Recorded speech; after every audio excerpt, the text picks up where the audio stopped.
আসসালামু আলাইকুম। আজকে আমরা বিশেষ একটা জায়গায় যাচ্ছি। এটা হচ্ছে খুলনার দাকুপ উপজেলায় বাজুয়া নামক একটা গ্রামে। তো ওখানে আমাদের মেইন টার্গেট হচ্ছে তরমুজ খেতে যাওয়া, তরমুজ খেতে গিয়ে সরাসরি তরমুজ তুলে খাওয়া।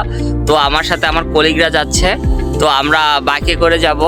আমার এই যে দুই কলিগ, আমার এখানে আমার সাথে আছে রাসেল। রাসেল হাই বলো। এই যে আমাদের বিগ ব্রাদার ইমন।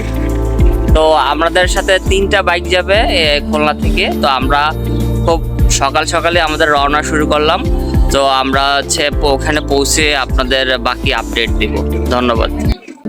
রূপসা খানজান আলী ব্রিজ হয়ে আমরা এগিয়ে চলছি আমাদের গন্তব্যর দিকে। যাওয়ার পথে এত সুন্দর মনোরম দৃশ্য যা সকলকে মুগ্ধ করে। তো এরপর আমরা একটি তেলের পাম্পে যাব। আমরা এখন তেল নিচ্ছি, তো পাম্পে তেল নিচ্ছি। তো এখানে আমাদের 5 মিনিটসের একটা ব্রেক থাকবে, দেন আমাদের যাত্রা আবার পুনরায় শুরু করব। ছোট্ট একটি ব্রেক শেষে আমাদের যাত্রা আবার শুরু করলাম।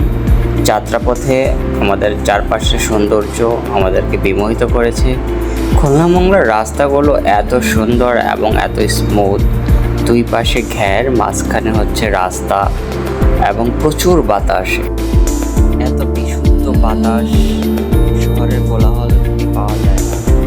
সেই বিশুদ্ধ বাতাস নিতে নিতে আমরা ফেরিঘাটে পৌঁছে গেলাম। এটাকে বলা হয় লাউডো ফেরিঘাট। তো এখানে আমাদের ফেরির জন্য কিছুক্ষণ অপেক্ষা করতে হয়েছে। ততক্ষণে আশেপাশের কিছু সৌন্দর্য আমরা অবলোকন করলাম এবং ক্যামেরাতে বেশ কিছু ফুটেজ আমি নিলাম এখান থেকে। তো এখানে ফেরিগুলো খুবই চিপ রেটের, মাত্র মোটর সাইকেলে 5 টাকা দিয়ে ফেরি পারাপার হয়। যদিও ওপারে গেলে 20 টাকা ঘাট ভাড়া নেয় তারা, ইজারাদাররা। আমি জানি না এটা কারা ইজারা নিয়েছে। তো এখানে আশেপাশে প্রচুর মেল ইন্ডাস্ট্রি। এখানে দেখা যাচ্ছে ওমেরা এলপি গ্যাসের একটা ইন্ডাস্ট্রি আছে, সাথে তাদের জেটিগুলা। তো 20 মিনিট পর আমাদের ফেরি চলে আসছিল। তো খুব বেশি অপেক্ষা করতে হয়নি। তো ফেরি আসার সাথে সাথে আমাদের বাইক ফেরিতে পার্কিং করে আমরা ওপারে চলে যাই।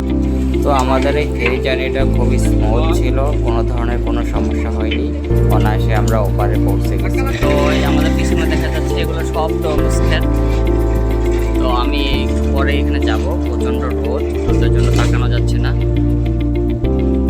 তো এখন আমি তরমুজ ক্ষেতের দিকে যাচ্ছি, আপনাদেরকে নিয়ে যাচ্ছি তরমুজ ক্ষেতের দিকে।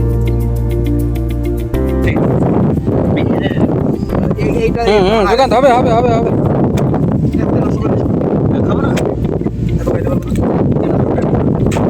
ওরে শাবাশ। জীবনের প্রথম তরমুজ খেতে ভ্রমণের অভিজ্ঞতা ছিল অত্যন্ত চমৎকার এবং আমরা সকলে মিলে প্রচণ্ড এনজয় করেছি। এখানে প্রতিটি ক্ষেতে সারি সারি তরমুজ স্তূপ করে রাখা আছে। তরমুজগুলো পরিবহনের জন্য ট্রাক বা লরির ব্যবস্থা ছিল। সকলে স্বতঃস্ফূর্তভাবে তরমুজ তুলতেছিল। এই জার্নির মাধ্যমে আমি নতুন কিছু দেখতে পেয়েছি যা এর আগে আমি কখনো এক্সপিরিয়েন্স করিনি। তো আজকে এ পর্যন্তই। নিশ্চয়ই আগামীতে ভালো কোনো প্লেসে, ভালো কোনো ব্লগে দেখা হবে। সকলে সুস্থ থাকবেন এবং আমার জন্য দোয়া করবেন। আল্লাহ হাফেজ।